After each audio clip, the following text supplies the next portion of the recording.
시작하고 어느덧 2주간이 한참 지나가고 있습니다.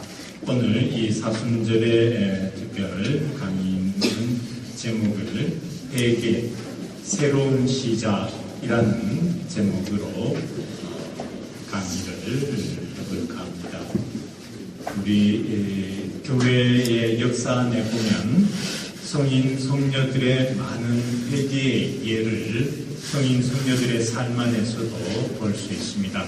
아주 유명한 예로는 아우구스틴 성인, 교회 박사이시고 또 교회 철학적인 기초와 많은 저수를 남기신 큰 교부이신 4세기와 5세기 초역까지 사신 이 아우구스틴 큰 대성인의 경우에도 잘 익히 알려진 바와 같이 젊을 때에는 진리를 찾아서 방황하면서 이교도 만이교에 심취해서 이교도에 빠지기도 하고 혹은 어떤 육체적인 쾌락의 진리가 있는가 하고 그러한 삶에도 탐닉하시기도 하고 하시다가 어느 날 32살경인가요 하는 즈음에 문득 집어서 읽어라 라는 신비스러운 소리를 하늘에서 들려오는 신비스러운 소리를 듣고 성경을 이제 펼치게 됩니다. 그리고 그때 마침 펼친 성경이 로마서 13장 13절인가에 진탕 먹고 마시고 취하거나 음행과 방종에 빠지거나 분쟁과 시기를 일삼지 말고 언제나 대낮으로 생각하고 단정하게 살아가십시오 라는 그 말씀을 읽으면서 번쩍 이렇게 마음의 눈이 뜨이면서 새롭게 이제 출발을 하느님께 귀의하게 되는 그러한 회개의 출발을 하신 예를 우리는 익히 잘 알고 있습니다. 물론 그 아우구스틴 성인께서 그토록 이렇게 회개하신 때에는 그 어머니 모니카 성녀의 오랜 눈물 어린 기도가 있었음은 물론입니다. 아우구스틴 성인뿐만 아니라 또 중세 이후 유명한 성인들의 삶에서도 회개의 예를 꼽자면은 새로운 시작을 하신 예를 꼽자면은 아주 많이 있을 겁니다. 그 중에 또 유명한 예가 이냐시오 성인, 예수의 창립자이시고 큰 성인이신 이냐시오 성인의 경우도 나이가 30이 되실 때까지 일종의 직업 군인으로서 세상적인 출세와 명예와 또 높은 자리를 향한 진급과 이런 쪽에 몰두하시고 또 거기에 또 전쟁에서 혁혁한 공도 많이 세우시고 그래서 자기 뭐라 그러죠 이렇게 귀족의 어떤 자위도 하사 받으시고 이렇게 승승장구하시다가 나이가 30이신가 이르실 때 크게 전쟁터에서 부상을 입게 됩니다. 포탄을 다리에 맞아서 부러지시는가 이렇게 되시는 큰 중상을 입고 수술도 받으시고 그 당시에 수술이라는 것이 그렇게 지금과 같은 마취제라든가 이런 것이 발달되어 있지 않은 상황에서 거의 생사를 찢는 이제 그런 수술을 몇 차례 받으시고 병중을 이제 이렇게 요약하시면서 하는 동안에 처음에는 이렇게 연애 소설이라든가 이런 책을 이제 심심풀이로 읽고 싶으셨는데 그런 책이 마땅히 잘 없고 해서 눈에 띄는 이제 성인 성녀 교회에 관한 성인 성녀전들을 읽으시면서 회심을 하셔서 이렇게 병 중에 그러니까 전쟁 중에 군인으로서 전쟁 중에 큰 부상을 입고 수술받고 그로부터 휴양하고 말하자면 투병하는 그 시간 중에 이제 회개하셔서 큰 대성인이 되신 예도 있습니다. 그런가 하면 가르멜 수도회와 순교회를 개혁하신 아빌라의 데레사 성녀 지난번 그 대림 특강 때에 데레사 성녀의 기도에 대해서 또 소개 또 드렸는데, 그 아빌라의 데레사 성녀는 지금 우리 교회의 성녀들 중에서 여성들 중에 교회 박사 칭호를 받으시는 성녀가 이제 세 분 계시죠. 아빌라의 데레사 성녀, 시에나의 카타리나 성녀, 그리고 소아 성녀 데레사, 이렇게 세 분이 여성들로서는 교회의 박사라는 칭호를 받으시는데, 그 여성 성녀들 중에 최초로 시에나의 카타리나 성녀와 함께 교회 박사 칭호를 받으신 영성신학의 대가이십니다. 그러신데도 이 아빌라의 데레사 성녀도 사실은 큰 회개로부터 이렇게 출발하시다고 말할 수 있습니다. 그러니까 물론 어릴 때, 소녀 때, 수녀회에 들어가시기 전에는 여느 소녀들과 마찬가지로 먹부리고 거울 보기 좋아하셨다고 하시고, 수녀회에 들어가시고 난 후에도 초창기에는 가르멜, 그 당시 그 가르멜 수녀회, 봉쇄 수녀회지만 조금 그 개혁 이전에 좀 삶이 좀 이렇게 느슨한 구석이 있는 때였습니다. 그래서 그 갈멜 수녀원, 아빌라의 엔카르나시옹이라는 강생 갈멜 수녀원에 입회하시고 나서도 초창기에는 차자 귀족으로서 말하자면 이렇게 일하시고 이런 이제 노동 수녀님들은 밭일하시고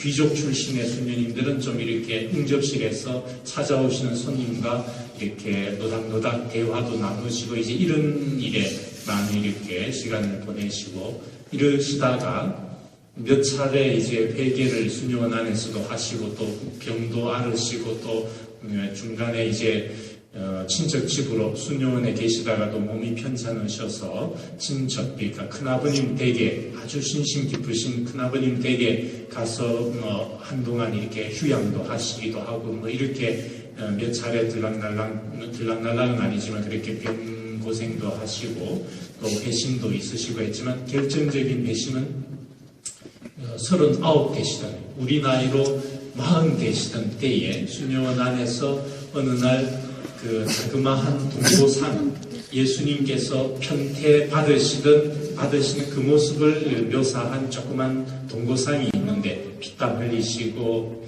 온몸에 이제 그 채찍질 자국이 있고 한 그 자그마한 동고상을 보시다가 거기서 극적으로 정말 저렇게 예수님께서 누구를 위해서 무엇 때문에 저렇게 피땀을 흘리시고 매맞으시고 하시는가 이런 생각이 미치면서 바로 자신 죄인인 나를 위해서 이렇게 흘리시는구나 라는 어떤 극적인 그런 이제 회심을 하시면서 2차 회심이랄까 아니면 3차 회심이랄까 하여튼 결정적인 회심을 하신 때가 40 우리 나이로 나이가 40대였었습니다. 그렇게 이제 회개를 하셔서 또 대성녀가 되셨습니다. 이처럼 교회 안에는 많은 성인 성녀들의 삶 안에서 회심으로서 새로운 시작을 보여주신 분들이 많이 계십니다.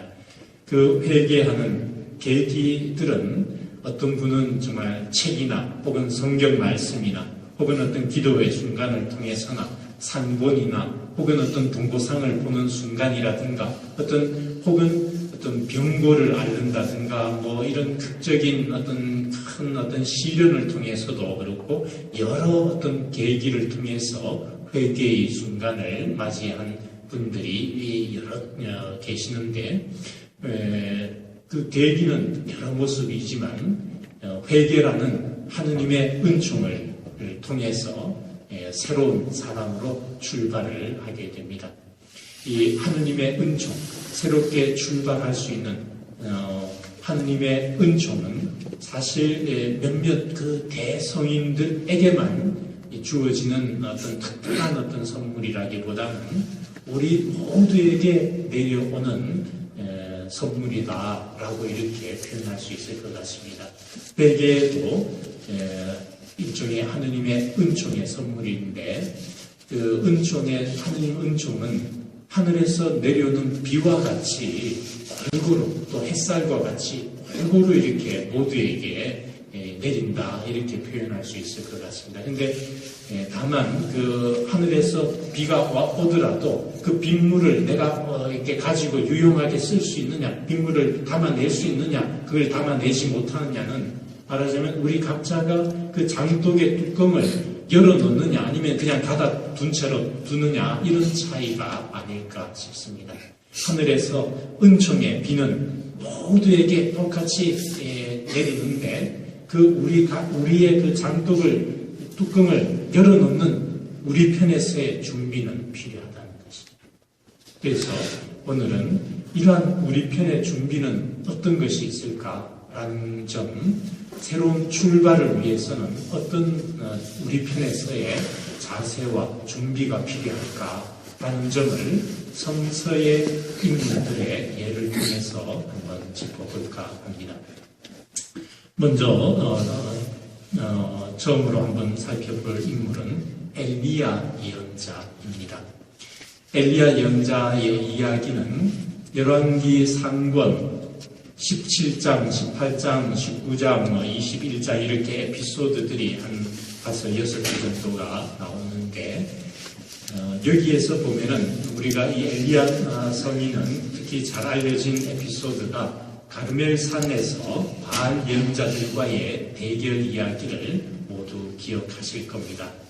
바알 예언자들이 450여 명이나 득실득실 되고 있고 야훼 하느님을 섬기는 예언자는 혼자, 엘리야 예언자 혼자 남은 이런 상황 속에서 그 당시 엘리야 예언자는 시대가 기원전 약 850년경 이스라엘이 북이스라엘과 남유다로 이렇게 갈라져 있던 그 시대에 북이스라엘 아합 왕 시대 때에 활약하던 예언자고 구약 전체를 통괄해서는 예언자의 전형인 모델인 그런 인물로 꼽힙니다. 그래서 아시다시피 왜 신약에서도 예수님께서 다볼산 높은 산에서 거룩한 병모를 하실 때도 모세와 엘리야가 이제 나타나서 구약을 대표하는, 모세는 하느님 말씀, 계명, 율법 이런 오경을 대표하는 인물이고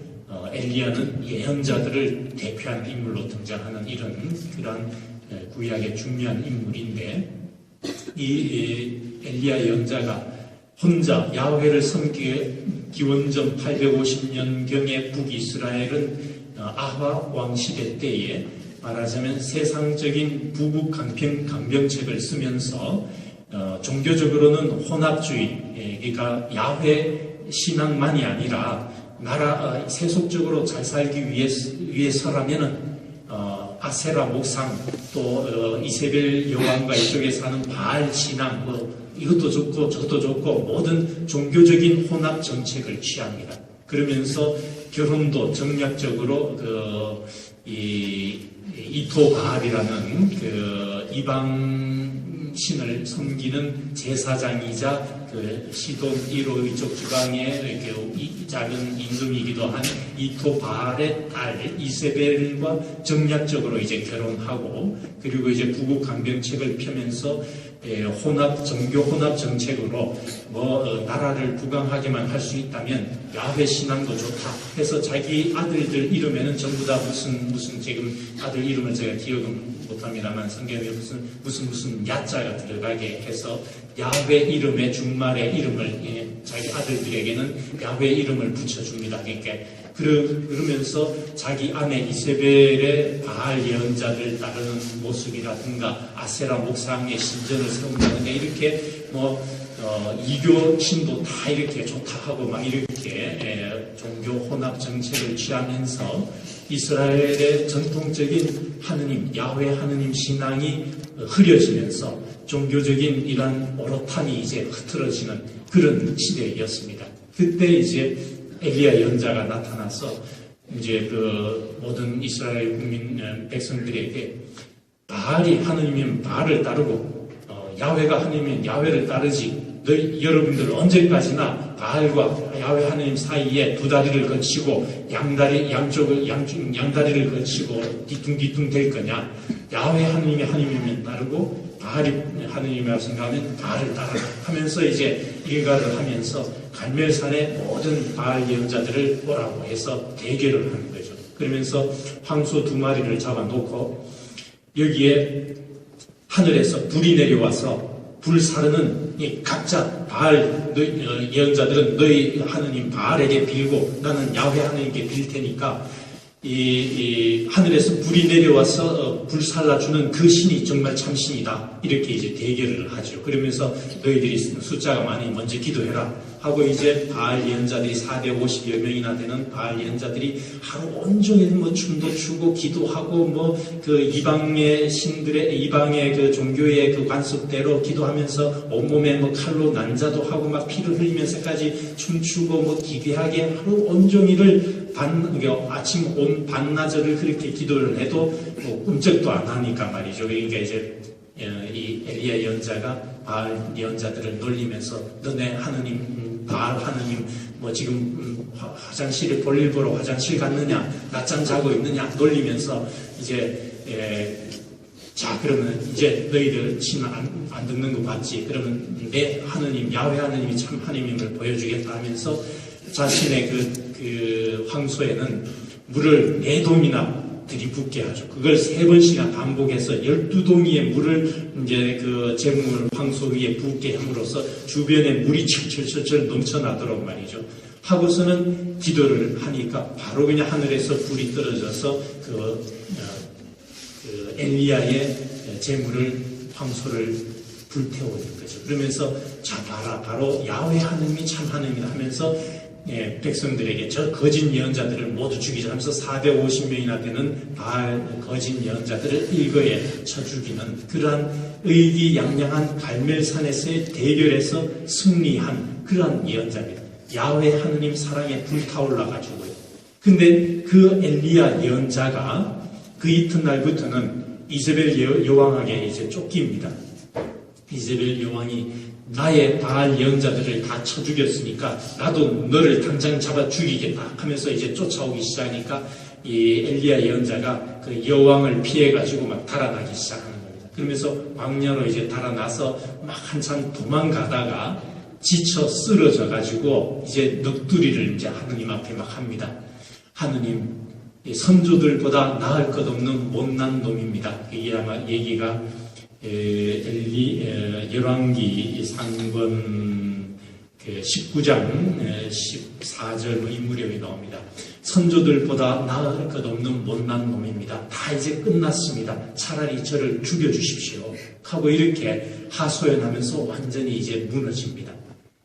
그 엘리야 예언자가 나중에 호렙산을 40일 밤낮을 걸어가지고 호렙산에 가서 거기에서 야훼 하느님을 지복직관하게 되는 그야말로 하느님을 바로 이렇게 만나게 되는 깊은 경지에 오르게 되는데 그 경지에 오르는 것은 이 엘리야 예언자가 막 이 바알 예언자들을 쳐 죽이고 승리에 막 들떠가지고 막 승리를 구가하는 그런 어떤 이 최고조의 순간에 야훼 하느님을 지복직관하는 그 경지까지 이르는 게 아니라 성서를 보면 오히려 그 후에 이세벨한테 쫓기면서 자기 한 목숨을 살리기 위해서 도망가는 그런 비참한 모습 언제 갈멜산에서 450명의 그 바알 예언자들을 아주 의기양양하게 쳐 죽이던 승리의 그 모습은 온데간데 없고 비참하게 한 여인에게 쫓겨가지고 목숨을 구걸해서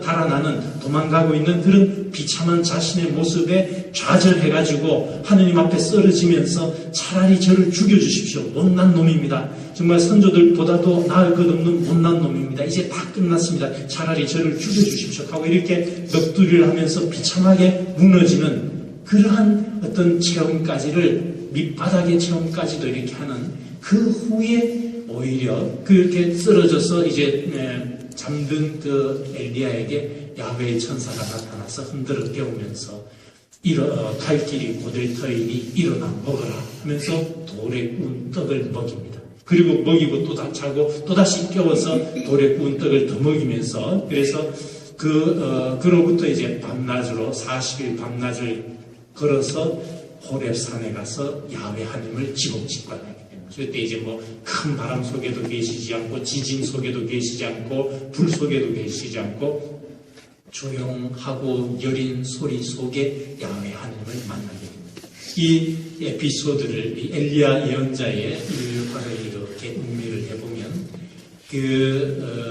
정말 하느님 앞에 지복직관하게 되는 그 깊은 높은 어떤 경지에 이르게 되는 새로운 출발점은 오히려 그 바알 예언자들을 쳐 죽이고 의기양양한 그 아주 득이 만만한 어떤 그런 일종에 보면 거만한 어떤 그런 승리의 순간이 아니라 완전히 그러한 거만함과 인간적인 교만함과 승리의 도취와 이 순간이 무너져 내리고 완전히 자신이 아무것도 아니라는 보잘것없는 존재라는 것을 절절하게 느낀 그런 실패의 순간, 자신이 하느님을 필요로 하는 존재고 자신의 승리가 자신의 존재가 하느님 앞에 아무것도 아니라는 것을 절절하게 느끼는 그 순간으로부터 말하자면 새롭게 출발할 수 있었다는 것입니다. 그래서 우리 편에서의 새로운 출발을 위한 우리 편에서의 준비라고나 우리 편에서 필요한 한 자세는 정말 우리가 하느님을 필요로 하는, 하느님의 용서를 필요로 하는 존재고 하느님의 사랑을 필요로 하는 존재, 보잘것 하느님 앞에 보잘것없는 존재라는 것을 인정하고 인식하는 겸손한 모습, 그것이 우리 편에서의 새로운 시작을 위한 한 준비라고 보겠습니다. 두 번째 성서의 인물, 두 번째 살펴볼 것은 아브라함의 일화입니다. 아브라함의 일화에서는 하느님 말씀에 대한 깊은 신뢰, 이것이 이 자세를 볼 수가 있겠는데요. 우리가 잘 아는 아브라함은 그 창세기 12장에 내 고향과 친척과 아비집을 떠나 내가 장차 보여줄 땅으로 가거라 라는 하느님의 말씀에 신뢰해서 무작정 말하자면 하느님께서 보여주시는 이제 인도하시는 대로 온전히 맡기고 떠나는 그 믿음의 조상 아브라함의 이야기를 하실 겁니다. 그런데 이 믿음의 조상 아브라함의 이야기 안에 우리가 자주 주목하지는 않지만 그 안에도 보면 참으로 인간적인 나약함과 어떤 부족한 아브라함의 모습을 성서는 생생하게 전해주고 있습니다. 아브라함의 일화 속에 자기 아내 사라를 에집트에 가서는 누이 동생이라고 이렇게 속이는 대목을 기억하실 겁니다. 그러니까 에집트에 가면은 자기 아내 사라가 이쁘기 때문에 자기 아내라는 것을 밝히면 남편을 죽이고 예쁜 사라를 취하기 위해서 자기를 죽일 것을 두려워해가지고 아내를 아내라고 소개하지 않고 누이 동생이라고 이렇게 소개하면서 에집트 파라오 왕실로 이제 들여보내게 되는, 그래서 파라오는 이 어여쁜 여인을 왕실로 주었다 해가지고 이 오빠가 되는 그 아브라함에게 온갖 나귀와 말과 소와 낙타와 이런 거를 제공을 하면서 한참 말하자면 우리식으로 표현하면 온갖 금은 보화를 다 선물로 내리면서 이 예쁜 여인의 오라버니의 말하자면 환심을 사서 말하자면 그 아내로 삼을 그런 이제 그 환심을 이제 얻을 목적으로 이렇게 많은 그런 금은 보화를 취하게 됩니다. 그러다가 이제 하느님께서 파라오에게 이제 벌을 내리십니다. 그런 이야기를 기억하실 겁니다. 창세기 12장에 나오는 에피소드입니다. 근데 이처럼 창세기에는 아브라함 자기 아내를 누이 동생이라고 속이면서 안전을 도모하고 부귀 영화를 취하는 에피소드가 3번 나옵니다.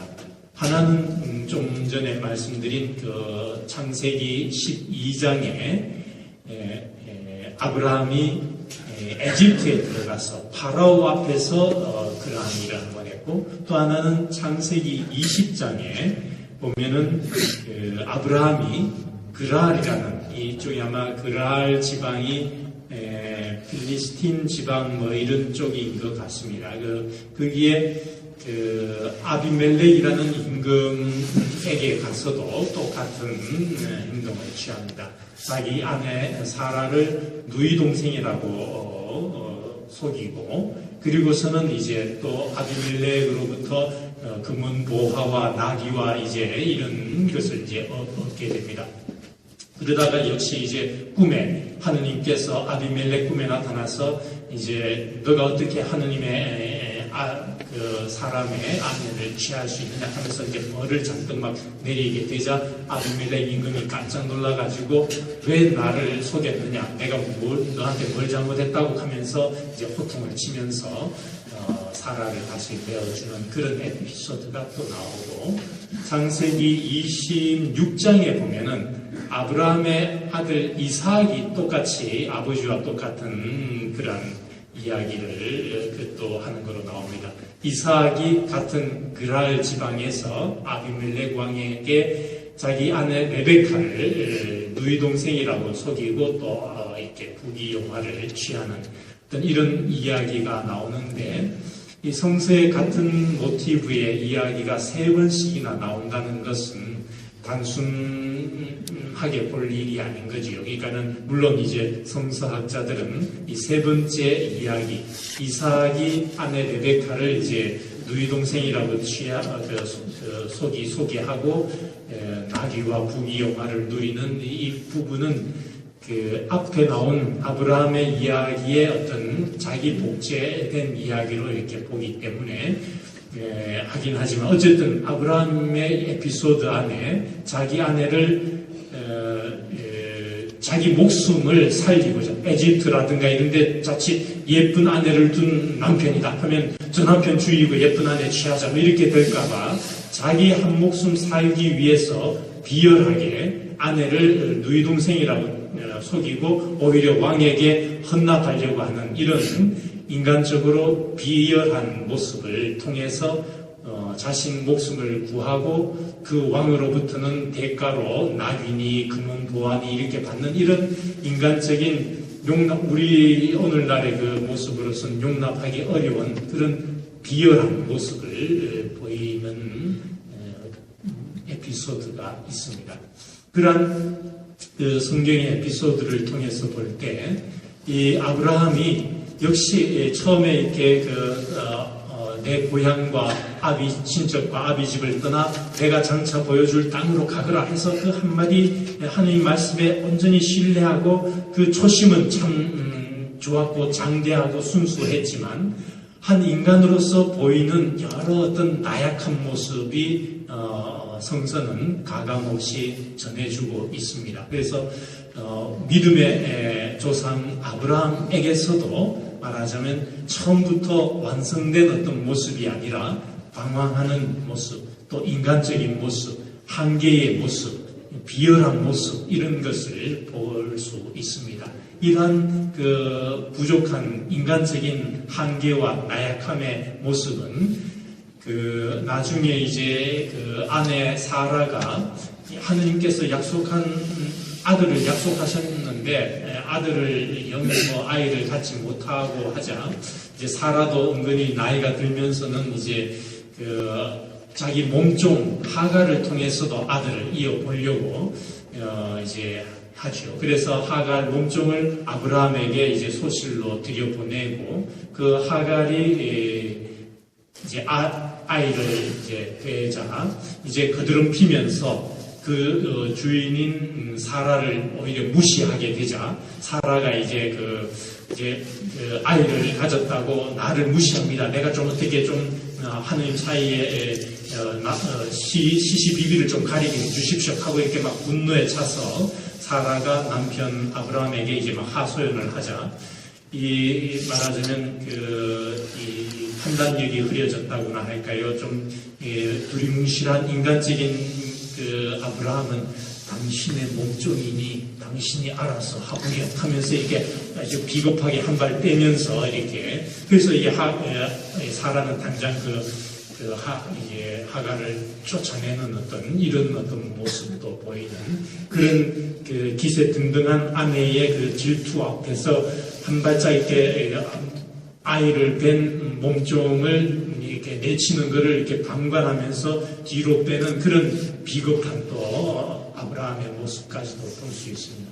이러한 아브라함, 우리가 성서에서 보는 아브라함은 역시 완전한 처음부터 완벽한 인간이 아니라 우리와 같은 부족함과 한계와 비열함과 비겁함과 이런 것을 갖춘 인간으로서 한 여정을 걸어가야 하는, 여정을 걸어간다는 것은 불완전에서 완전을 향해서 나아가는 이런 과정들이 필요한 어떤 그런 여정을 걷는 한 인간의 모습을 보여주는데 이 아브라함이 또 결정적인 초심을 회복하는 계기는 결국은 하느님 말씀에 온전히 투신해서 하느님께 신뢰하고 투신하는 이런 어떤 모습. 창세기 19장인가요? 그 아들 이삭을 제물로 바치는 대목이 나오죠. 잘 아는 19장이 아니라 22장, 창세기 22장에 보면은 아브라함이 이삭을 제물로 바치는 이제 그러니까는 꿈에도 그리고 이제 몸종을 통해서는 이스마엘이라는 첫 번째로 말하자면 본부인에게서 난 아들은 아니지만 아들을 이제 얻고 그럼에도 불구하고 하느님께서는 본부인 사라를 통해서 대대손손 후손을 하늘의 별들보다 바다의 모래보다 더 많이 번성해 주겠다는 그 약속을 하셨고 그래서 그 약속을 믿어서 본부인 사라를 통해 가지고 이제 아들 이삭을 얻었는데 그 귀한 늦은 나이 이제 더 이상은 아들을 낳을 수도 없고 사라도 낳을 수 없는 그 늦은 나이에 늦둥이로 한 아들을 하느님 말씀을 통해서 얻었는데 그 아들을 바치라는 하느님 말씀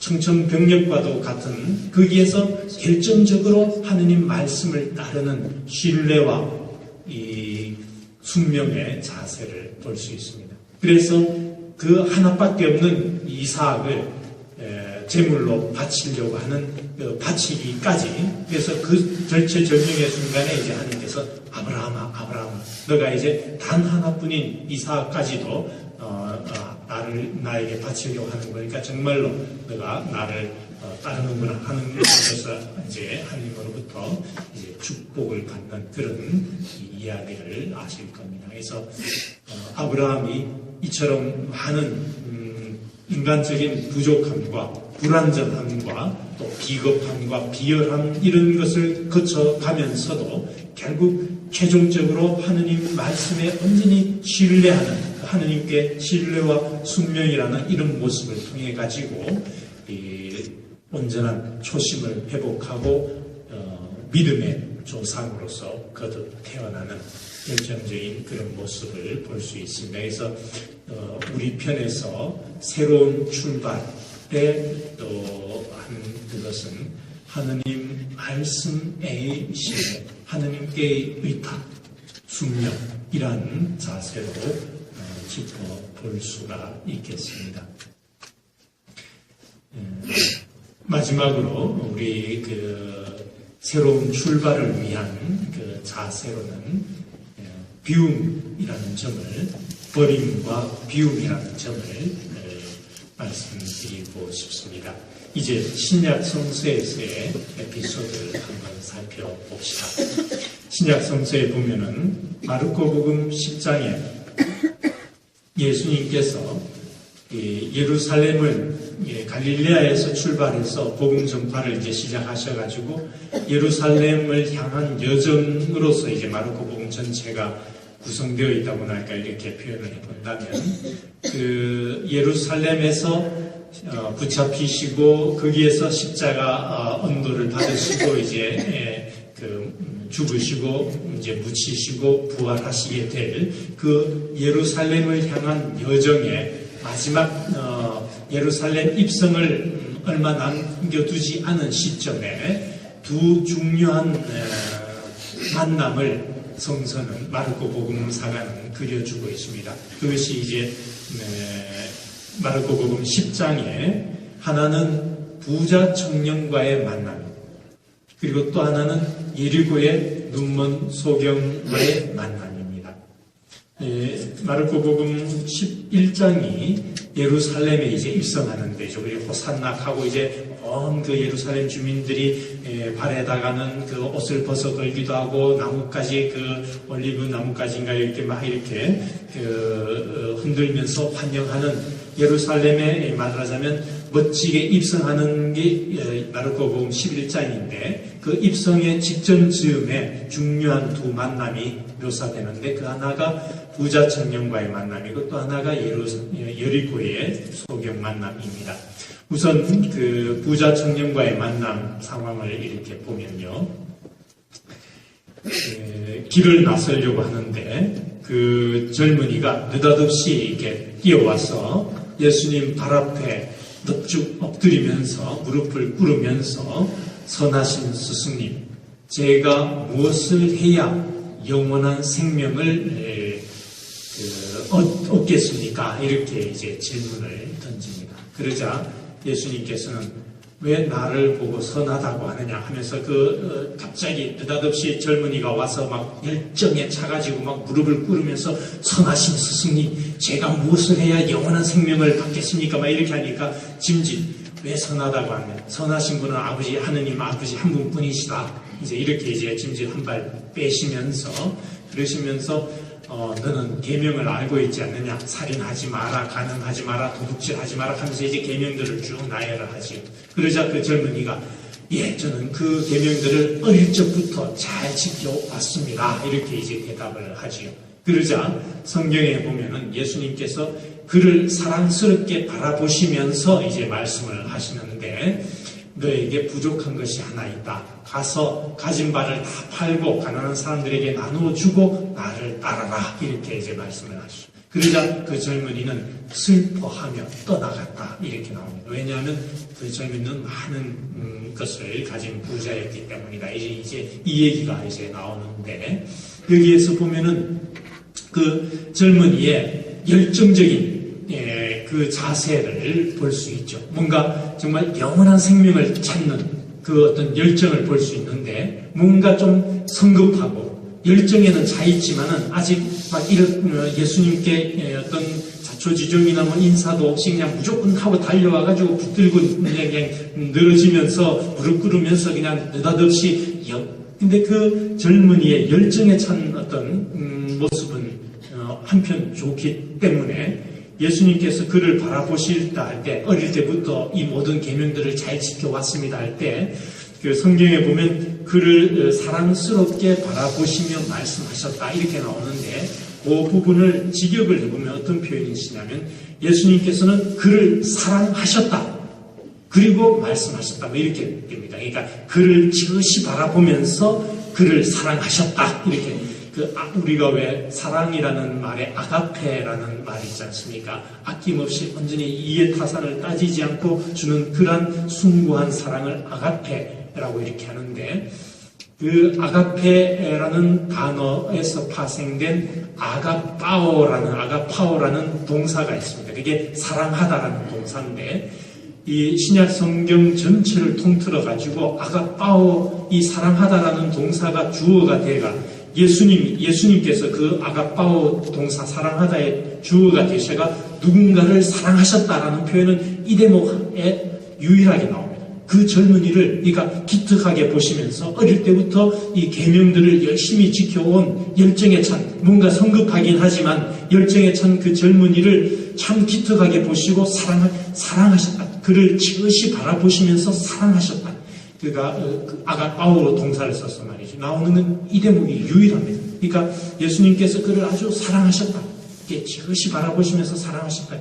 그러면서 이제 그만큼 기특하게 보셨다는 건데, 이 젊은이는 근데 가만히 이 젊은이가 예수님께 요청한 그 요청을 가만히 뜯어보면 말이죠. 이 젊은이 속에는 뭔가 영원한 생명을 바라는데 그 영원한 생명조차도 말하자면 얻어서 누리는 그 동사를 어떻게 하면 영원한 생명을 그러니까는 유산으로 받아서 가질 수 있겠습니까? 이런 어떤 느낌으로 그런 뉘앙스의 동사를 씁니다. 그러니까 이 영원한 생명도 가지고 소유한다는 어떤 이런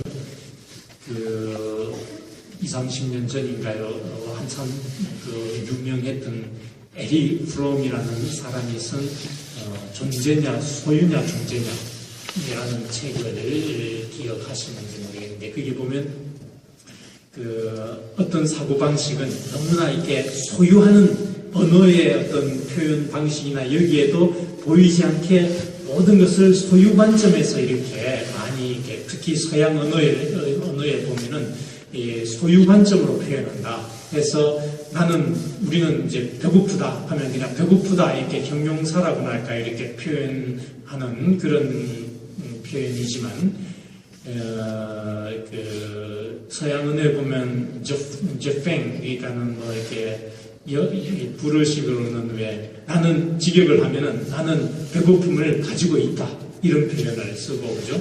나는 목마르다 하면은 나는 목마름을 가지고 있다 이런 have 동사를 너무 많이 쓴다는 거죠. 서양 언어의 관점에서는 그러니까 비동사 존재와 이다 뭐뭐이다 뭐뭐 있다 어떤 이런 존재에 대한 표현.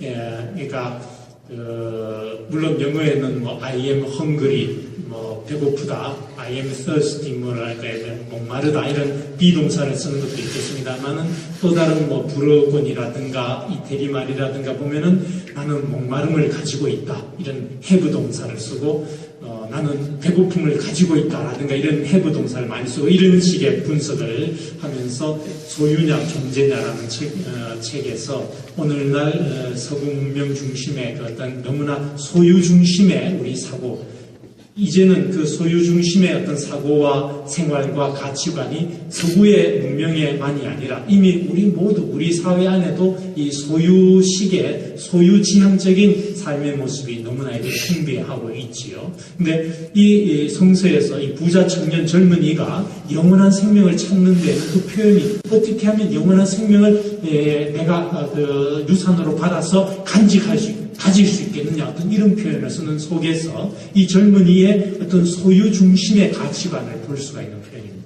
근데 예수님께서 보면은 진지 이 젊은이의 무엇을 해야 하는 이런 어떤 거 보면은 뭐 다른 거를 하라는 게 아니라 결국은 가진 것을 다 팔아서 나눠주고 나를 따르라. 자의적으로 무엇을 해야지 영원한 생명을 내가 쟁취할 수 있고 소유할 수 있겠냐 이런 관점에서 젊은이는 묻는데 무엇을 많이 하고 말고 이런 게 아니라 나를 따르라 이렇게 얘기를 하십니다.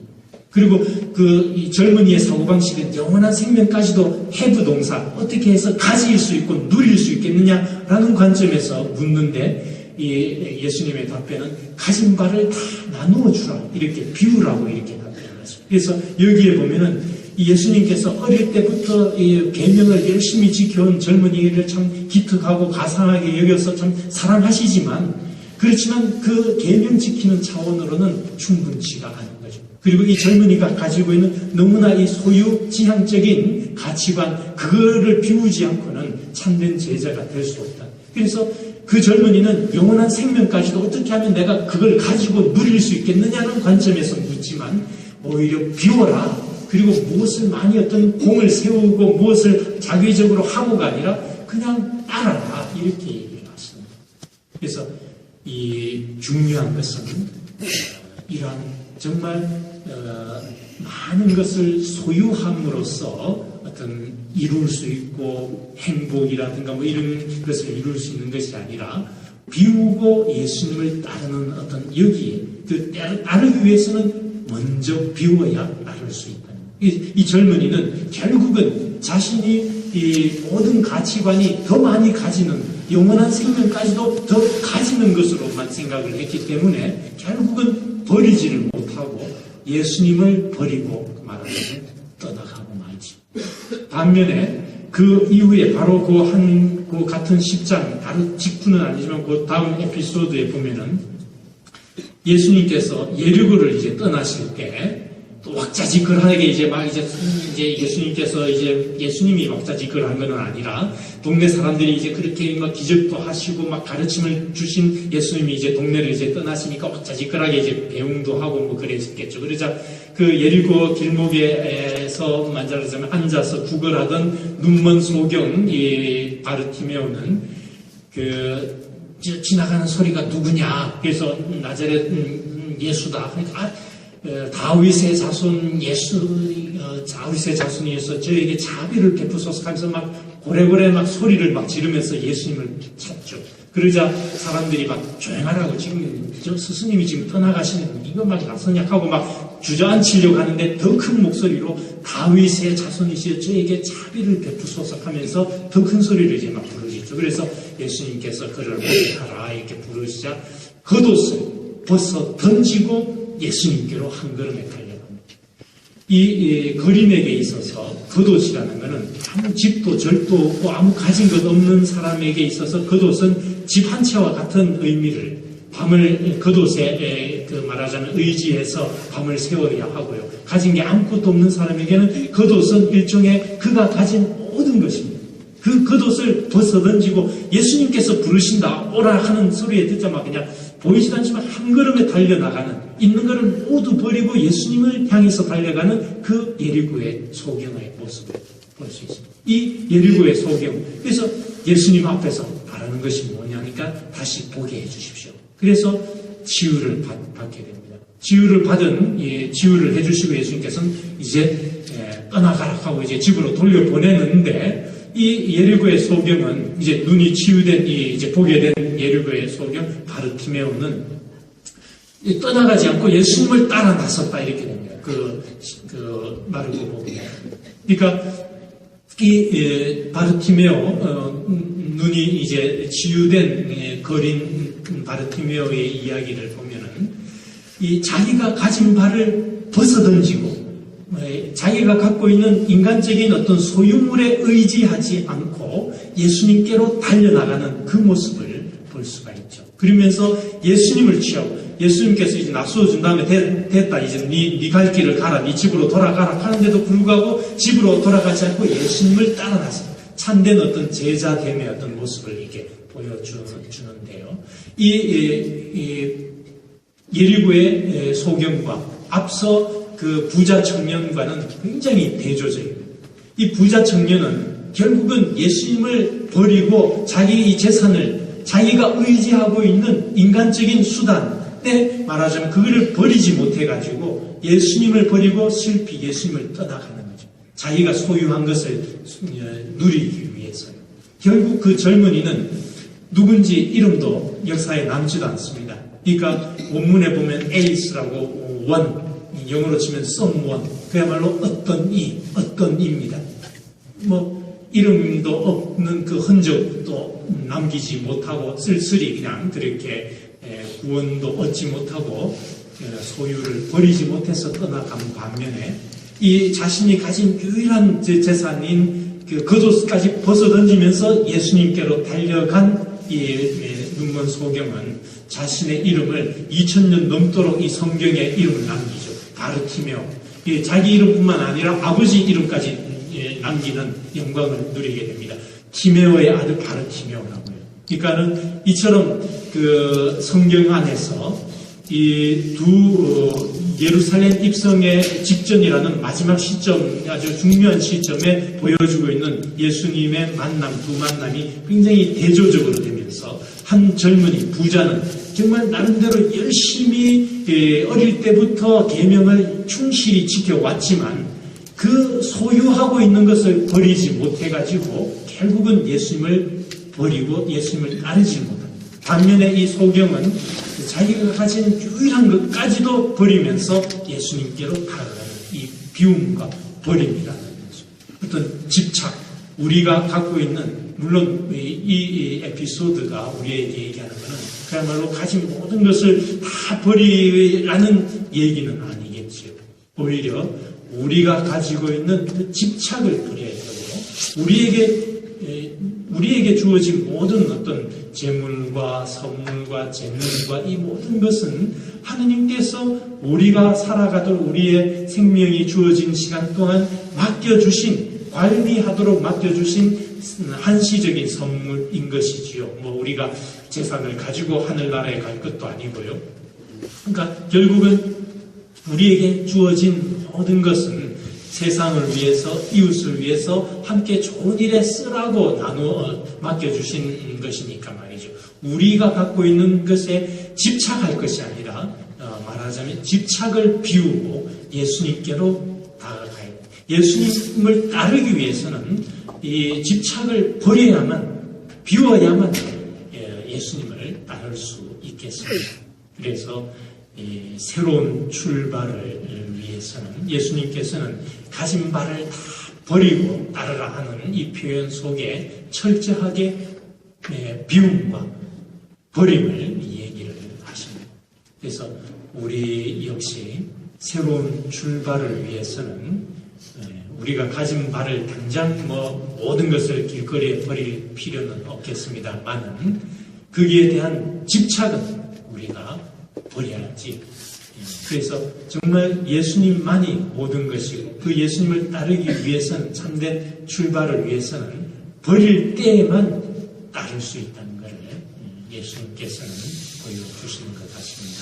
오늘 이 한 시간의 이야기를 정리를 해보면 그에게 새로운 출발이라는 주제로 성경의 인물들을 통해 가지고 먼저 우리가 하느님 앞에 겸손되이 우리 자신이 하느님의 용서를 필요로 하고 하느님의 사랑을 필요로 하고 하느님을 필요로 하는 존재라는 것을 겸손되이 인정하는 것이 이 페네스의 한 준비고, 또 하나는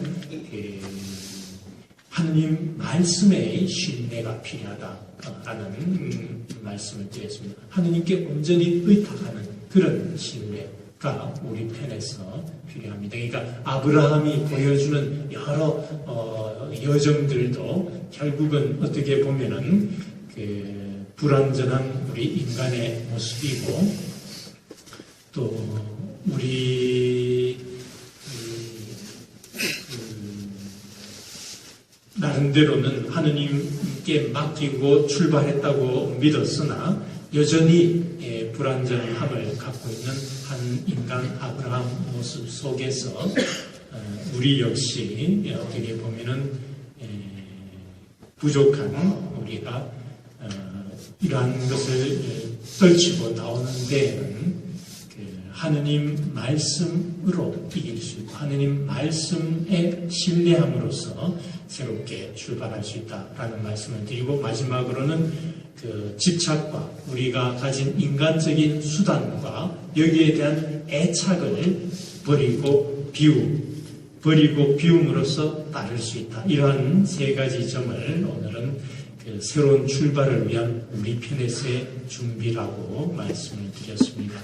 이 사순절 시기가 우리 안에서 하느님께서 내려주시는 무한한 은총의 비를 받기 위해서 우리 편에서 어떤 준비로서 항아리의 뚜껑을 여는 작업은 우리 편에서 필요하다고 말씀을 드렸는데, 이 남은 사순절이 깊어가면서는 우리 안에 비워야 할 것은 무엇인지를 또 한번 이렇게 돌아보고, 또 하느님께 온전히 신뢰하면서 하느님께서 우리에게 이끄시는 길은 우리가 생각하는 모습대로 일이 풀리지 않더라도 하느님께서 마련하시는 그 길은 가장 좋은 길이라는 것을 믿고 하느님께 온전히 신뢰하면서